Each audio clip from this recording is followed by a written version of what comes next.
രാഷ്ട്രീയ പിന്തുണ ആ തെരഞ്ഞെടുപ്പിൽ മുസ്ലിം ലീഗിനുണ്ടായി. രാജ്യത്തിന്റെ പല ഭാഗങ്ങളിലും ഇത്തരത്തിലുള്ള കാര്യങ്ങൾ നമുക്ക് കാണാൻ കഴിയും.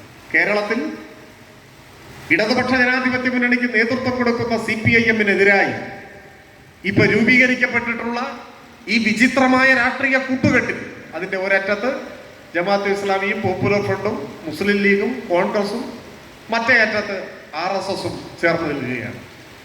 ആ ഒരു കൂട്ടുകെട്ടിനെയാണ് നമുക്ക് നേരിടേണ്ടി വരുന്നത് എന്ന് ഗൗരവബുദ്ധിയ പ്രത്യേകമായി നാം കണ്ടോളണം. ഈ കൂട്ടുകെട്ടിനോടൊപ്പം ഈ താല്പര്യങ്ങളെ പ്രതിനിധാനം ചെയ്യുന്ന ഒരു വിഭാഗം മാധ്യമങ്ങളും ഉണ്ട്. ആ മാധ്യമങ്ങളുടെയും ഈ വിചിത്രമായ കൂട്ടുകെട്ടിൻ്റെയും ഒരു മുന്നണിയാണ് ഇടതുപക്ഷ വിരുദ്ധ പ്രചാരവേലയ്ക്ക് ഇന്ന് കേരളത്തിൽ നേതൃത്വം നൽകിക്കൊണ്ടേയിരിക്കുന്നത്. PV അൻവറിന്റെ ഒരു പ്രശ്നം ഉയർന്നു. PV അൻവറിന്റെ പ്രശ്നം യഥാർത്ഥത്തിൽ എന്തായിരുന്നു? അൻവർ പഴയ കോൺഗ്രസ്സുകാരനാണെന്ന് നമുക്ക് എല്ലാവർക്കും അറിയാം. അദ്ദേഹം ഒരു വ്യവസായി കൂടിയാണ്.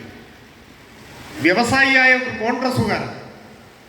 കോൺഗ്രസിലെ ഭിന്നാഭിപ്രായങ്ങളെ തുടർന്ന് ഇടക്കാലത്ത് DIC ആയി, പിന്നീട് അത് കഴിഞ്ഞ് നമ്മളുമായി സഹകരിച്ചു. 2016 നമ്മളോടൊപ്പം തെരഞ്ഞെടുപ്പിൽ മത്സരിച്ചു, ജയിച്ചു. ഇടതുപക്ഷത്തെ ഒരു സ്വതന്ത്ര MLA ആയി അദ്ദേഹം മാറി.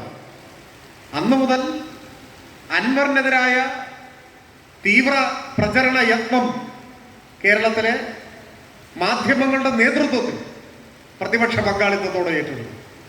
നിരന്തരമായ പ്രചാരവേലയായിരുന്നു. PV അൻവറിനെ അതിനിശ്ചിതമായി വിമർശിക്കുകയും ദയാരഹിതമായി നിത്യേന എന്നോണം ആക്രമിക്കുകയും ചെയ്തുകൊണ്ടിരുന്നു. ഒരു ഘട്ടത്തിൽ അൻവർ തന്നെ പരസ്യാഹ്വാനം ചെയ്തല്ലോ, ചില ചാനലുകൾ ബഹിഷ്കരിക്കണം എന്ന് പറഞ്ഞാൽ ചാനൽ ചർച്ചയിൽ പോകില്ല എന്നല്ല, ചാനൽ കാണാൻ പാടില്ല എന്ന് കേരളീയ സമൂഹത്തോട് അൻവർ അഭ്യർത്ഥിച്ചു. ഏഷ്യാനെറ്റ് ചാനൽ ബഹിഷ്കരിക്കണം എന്ന് അദ്ദേഹത്തിന്റെ ആഹ്വാനം. നമ്മളൊന്നും ഇതുവരെ ഒരു ചാനലും കാണരുതെന്ന് ജനങ്ങളോട് ആഹ്വാനം ചെയ്തിട്ടില്ല. അതൊക്കെ ജനങ്ങളുടെ സ്വാതന്ത്ര്യമാണ്. നമുക്ക് വിമർശനങ്ങളുള്ള നമ്മൾ ശക്തമായിട്ട് പറയും. പക്ഷെ ഒരു ചാനൽ കാണാൻ പാടില്ല എന്ന് നമ്മളാരും ഇന്ന് വരെ ആഹ്വാനം ചെയ്തിട്ടില്ല.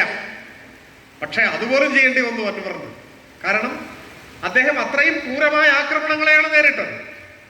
എന്നാൽ ഇപ്പോ അൻവർ സ്വീകരിച്ചിരിക്കുന്ന വിചിത്രമായ ചില നിലപാടുകളുടെ അടിസ്ഥാനത്തിൽ അദ്ദേഹം ഇടതുപക്ഷത്തിന്റെ പുറത്തായി. ഇപ്പൊ ചാനലുകൾ അൻവറിനെതിരെ ആക്രമണമുണ്ട്. അൻവറിനെതിരെ ഒരു വാക്ക് ഒരു മാധ്യമത്തിലും ഇല്ലല്ലോ.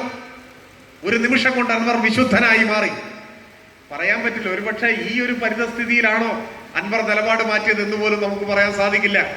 കാരണം തനിക്ക് നേരിടാൻ കഴിയാത്ത വിധമുള്ള നിരന്തരമായ ആക്രമണങ്ങളെ പ്രതിരോധിക്കാനാകാതെ വന്നപ്പോ എന്നാ പിന്നെ ഇങ്ങനെ ഒരു നിലപാട് സ്വീകരിച്ച് മാധ്യമങ്ങളുടെ എല്ലാം പിന്തുണ നേടാം എന്ന് അയാൾ ചിന്തിച്ചുവോ എന്ന് പറയാൻ നമുക്ക് കഴിയില്ല.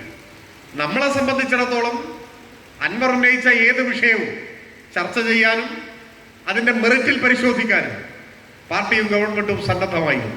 എന്നാൽ അതിന് യോജിച്ച നിലപാടല്ല അൻവർ